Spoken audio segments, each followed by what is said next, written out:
gelar acara kecil aja nggak bisa. Jadi partai ini memang nggak siap jadi partai besar. Ditambah lagi Amin Rais yang langganan jadi pecundang politik. Sampai lebaran kuda pun partai ini bakal tetap jadi partai hore, cuma jadi tukang sorak. Saya yakin partai umat tidak akan mau disalahkan, hanya minta maaf dan endingnya ya begitulah. Bisa ditebak kalau nanti mereka bikin klarifikasi, play victim, lalu bilang itu ulah penyusup yang mau menghancurkan nama baik partai umat yang sangat harum dan suci.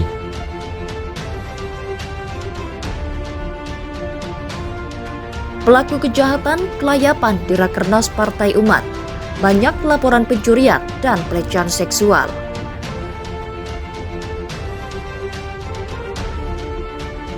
Kacau. Orang beragama menjadi seperti tidak beragama.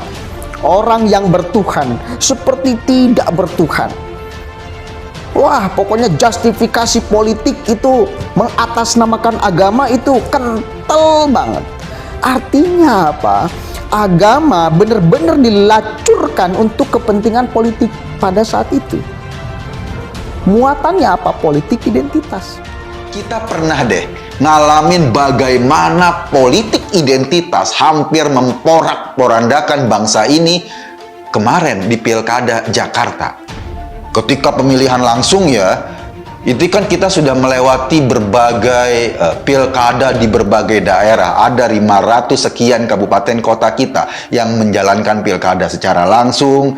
Ada 30 sekian provinsi kita yang menjalankan pilkada gubernur secara langsung. Lo perhatikan, nggak ada yang sampai rusuh seperti di Jakarta kemarin. Kenapa? Ini contoh paling gamblang dari politik identitas. Ketika orang yang berbeda pilihan, ketika meninggal nggak disolatin. Ini kan biadab menurut gua. Menggunakan agama untuk memprovokasi orang yang berbeda pilihan politiknya. Ketika orang berbeda pilihan politiknya dinyatakan kafir.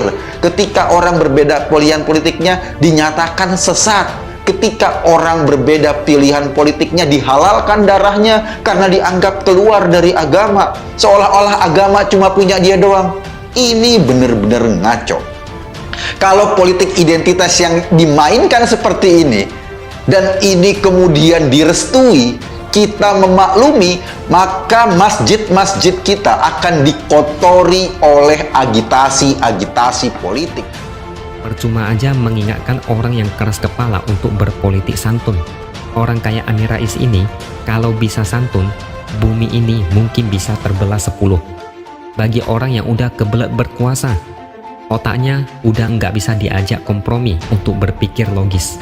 Hatinya udah keras. Mereka mungkin akan menghalalkan segala cara. Kalau mereka pakai cara yang lurus-lurus, nggak akan bisa menang. Mereka nggak ada pilihan lain selain harus frontal atau bahkan barbar. Di kamus otak mereka nggak ada istilah politik santun dan sejuk. Mereka nggak peduli dengan itu semua. Selagi belum memuaskan ambisi politik, masa bodoh dengan negara ini. Nggak peduli rakyat gontok-gontokan, yang penting mereka bisa berkuasa. Ambisi mereka lebih penting dari persatuan bangsa.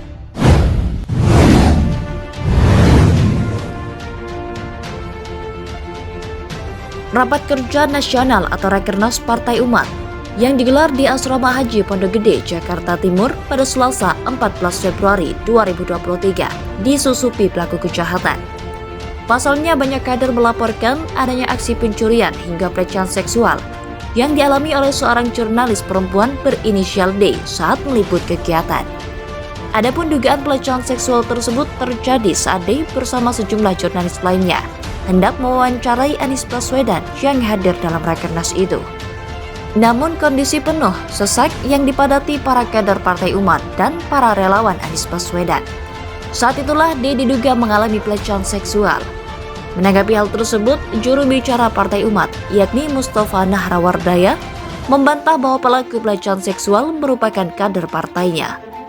Mustafa menuding jika pelaku pelecehan merupakan penyusup yang menghadiri Rakernas Partai Umat. Nggak mungkin kader Partai Umat. Kapan kader Partai Umat melakukan pelecehan seksual? Itu pasti penyusup itu, ujar Mustafa pada hari Selasa 14 Februari. Mustafa menjelaskan ketika ada pelecehan seksual, segera melapor kepada panitia agar segera ditangani. Selain itu, Mustafa mengatakan pihaknya akan berusaha mencari pelakunya untuk diserahkan kepada pihak berwajib. Tapi nanti gini ya, ada laporan atau tidak, kalau kami tahu kami akan serahkan ke pihak berwajib untuk pelecehan seksual ini, ujarnya.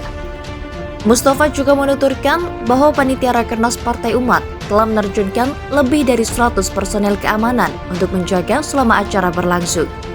Jadi mohon maaf sekali, keamanan sudah maksimal tetapi tidak bisa mendeteksi antara para pelaku dengan orang Partai Umat. Mereka bisa nyamar karena bisa membeli atribut, tutur Mustafa. Menurutnya, jika Rakernas Partai Umat dipadati masyarakat umum, bukan peserta Rakernas, mereka bisa membeli kaos. Di luar itu ada bazar yang menjual atribut. Jadi kalau bukan orang Partai Umat, ya beli kaos saja kan bisa, ujar Mustafa. Lebih lanjut, Mustafa menambahkan bahwa gelaran Rakernas Partai Umat diwarnai juga dengan pencurian 11 ponsel, charger hingga tas. Meskipun tim keamanan sudah sangat banyak, tapi kami kebobolan. Selain kekerasan seksual itu tadi, ada yang kehilangan handphone, kehilangan charger, hingga kehilangan tas. Karena memang ribuan ada pesertanya, yakni sekitar 1.700, ujar Mustafa.